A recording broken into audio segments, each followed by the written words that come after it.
Hey, how's it going, everyone? Welcome to Shifting Lanes. My name is Hanson. Thank you so much for tuning in. And for this video, you find me sitting in the 2021 Volvo V60 Cross Country T5 all-wheel drive. And I want to tell you my personal likes and dislikes about this car so that you have a better idea before you buy. And let me tell you up front, there's not a lot I dislike about this car. In fact, as we're closing out this strange 2020, this might be one of my favorite cars I've driven this year. I think the V60 Cross Country is the perfect Volvo you can buy right now. It's not too small, it's not too big, and it gives you that crossover utility without the SUV heft.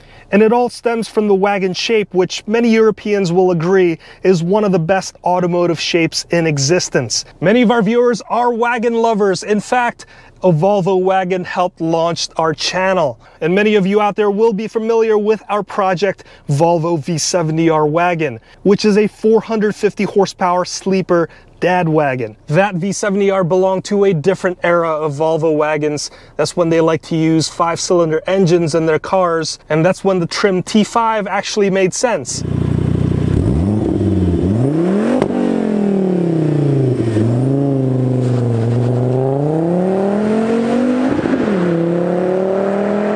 Sadly, not a lot of Americans like this automotive shape, which is sad because I think the V60 is one of the best looking cars out there. Looking at the profile, you'll see that unmistakable two-box wagon design. The long tapered roofline with the angled hatch area, it makes this car look more like an athletic hatchback rather than a fat SUV. Move around to the front, and you'll notice the corporate face with the Thor's hammer headlights. I'm a huge fan of this headlight design. It looks awesome when it's off, and it's highly effective at night. It's super bright, and this car comes standard with active bending lights. So when you turn the wheel, the lights also pivot. On top of that, the V60 Cross Country also has fog lights with cornering. That means that when you turn the steering wheel, they will turn on when you're making a sharp turn. And at the back, you'll find more LED lighting, a very tasteful set of dual exhaust tips, and a hatch area that opens up to a reasonable seating height for tailgates or when you're loading up flat pack furniture. And this cargo area is decently large, and if you thought that you could get more cargo space with an SUV, you'd be wrong. Because when compared to the XC60, the midsize SUV offering from Volvo, there's actually more cargo space behind the second row in the V60 Cross Country at 23.2 cubic feet versus 17.8 cubic feet. Now, it's a different story when the second row is folded down because the XC60 wins with 63.6 cubic feet versus the V60 Cross Country's 50.9 cubic feet. But the takeaway here is that if you thought the SUV was the jack of all trades car that you need in your life, the wagon is actually better depending on what's important for you. The wagon's better because it's going to have better mileage than a similarly equipped SUV because it's going to be lighter. And it will also handle better because of its lower center of gravity. But an SUV will generally give you more headroom and sometimes better ground clearance. If you have a roof rack, obviously it's much easier to load a wagon's roof rack than an SUV. And if you like to hand wash your car, I definitely need a stepladder when I clean my SUV. With a wagon, not so much. Stepping inside, you can blindfold yourself and know you're in a modern Volvo. Between the S, V, the XC line of Volvo vehicles, the interior is almost all the same. You've got an infotainment with a portrait layout, minimalist set of buttons, high quality metallic trim surrounding some sort of an open pore wood inlays, and finally, the best looking HVAC vents in any car.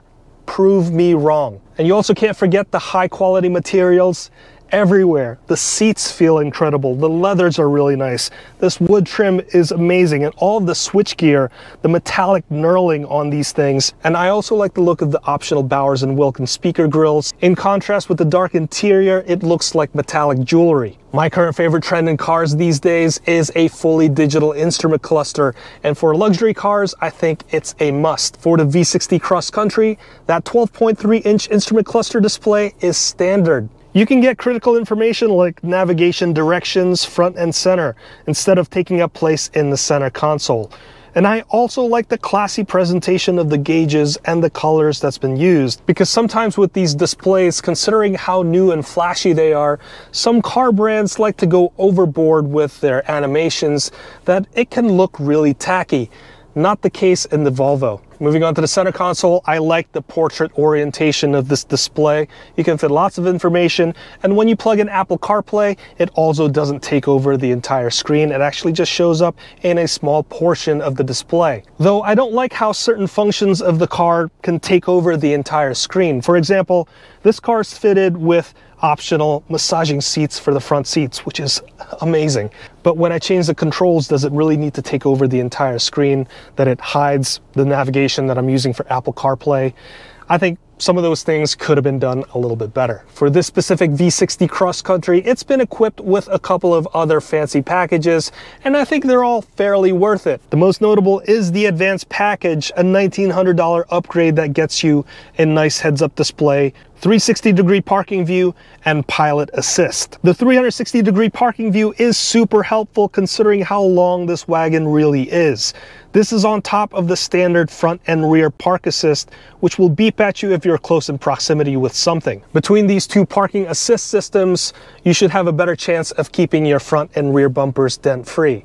As for the pilot assist system, think of it as a next generation cruise control more than a self-driving feature. Not only does it do adaptive cruise control, which most cars would have the ability to do as long as they have sensors on the front, but pilot assist also adds steering ability to help you stay centered in the lane. This is much better than your typical lane keeping assist because this feels much more human than robotic. It feels like it's sensing the road's curvature much further ahead rather than reacting to the edge of the lanes. This system isn't as good as Tesla's Autopilot or GM's Super Cruise, but it's pretty smart and helpful for those long, boring road trips on highways. This car also comes with the pricey $2,800 lounge package, which gives you better seats, a better dashboard material, and better climate control features. And like I mentioned before, this comes with the optional $500 front massaging seats, which is good for the driver, but it is pure bliss for the front passenger. It is so comfortable, and it is totally worth the price. And finally, this V60 Cross Country also comes with a $750 climate package, which includes heated rear seats, a heated steering wheel, and also heated windshield wipers. And I think it's important to note how luxurious these windshield wipers are. If you've ever tried to clean your windshield when you're driving into the direction of the sun, all of the water from the spray pattern, the dirt, and also the sun rays coming in through the windshield, it could pretty much blind you when you're trying to clean your windshield. But in Volvo's case, the washer fluid is dispensed at the blade, so this way the windshield is cleaned in a safer way. So Volvo's known for their safety, and they should also be known for not wanting to blind you while you're cleaning your windshield. Like I mentioned earlier, there's not a lot of things I don't like about the V60 Cross Country, but some things are worth mentioning. For example, the wireless Qi charging pad on this car. Now, I have a iPhone 12 Pro Max, which is a very large phone, which has wireless charging, but when I put this on here, there's a couple of problems. One, it doesn't really sense this phone, and also the placement of this pad, I don't feel is very secure because under hard braking or hard acceleration, these phones can just slide off. And this really highlights a problem with wireless charging in general. If it's not placed securely, it can be very finicky because it has to sense where the charging cord is located. And if it can move around very easily, then it's not going to charge effectively. You might as well just use a cable and just forego this feature. And as for the infotainment system, is it slow or laggy? Not really. If you jumped into a Volvo that looks like this from 2 to 3 years ago, you'll find that this system can be pretty bogged down, especially during startup. In this case, maybe it can be kind of slow during startup, but that's really me being nitpicky because give it a couple of seconds and this experience will just be as zippy as any other times. Okay, so enough of the features. How does the V60 Cross Country drives? Like I mentioned earlier, this may be the perfect Volvo you can buy right now. It has the proper ground clearance you may need to go on a dirt trail, but it still has the road manners of a typical sedan or hatchback. If you're shopping for an SUV, you should really consider putting a wagon on your shopping list. Drive the two back to back. And not just on the main road in front of the dealership, but find something that has tight curves and changing elevations. I think if everyone did that, SUVs wouldn't be as popular as it is now. And with the V60 Cross Country, that driving experience is very sedan-like. You actually want to weave in and out of traffic because the ride and the chassis feel so confident, and it's so much more fun to drive. It's a feeling that you don't normally get when you're behind the wheel of an SUV, unless you have a 700 horsepower SUV. And if you're interested in that review, please click the link up here. The ride is on the firm side. This car feels pretty taut. The suspension damping makes it respond great in the corners, but it can also be a bit jarring on uneven surfaces. It'll be even better if the clever 4C air suspension was made available for the V60 Cross Country, but that's not the case. Now, relatively speaking, this will feel softer and less athletic compared to the normal V60.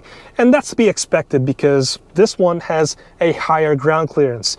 And you'll be thankful for that ground clearance because that means that you don't have to worry about scraping your front bumper when you go up steep hills. You can venture out to more roads less traveled, and there's more overall capability thanks to the off-road hardware found in this really beautifully packaged car. It's not cheap though. With everything that you find in here, this car costs over $58,000, but in my opinion, it's well worth it. There's plenty of smart safety features in here, and there's plenty of technology and features that make driving such an enjoyable thing to do. And the type of materials and quality that's found in this car feels like it's been chosen for someone that has good taste. Nothing is tacky in here, and it's all very, very good. I seriously have enjoyed my time reviewing this car, and if I were in the market for a luxury SUV, I would totally go with this wagon instead. Well, there you have it. That's my review of the 2021 Volvo V60 Cross Country. If you've learned something from this video, please consider hitting that like button, hitting that subscribe, and also hitting the notification bell so that you can be notified anytime we make a new video. Let me wrap it up right there. My name's Hanson. This has been the Volvo V60 Cross Country T5 all-wheel drive. I will see you next time.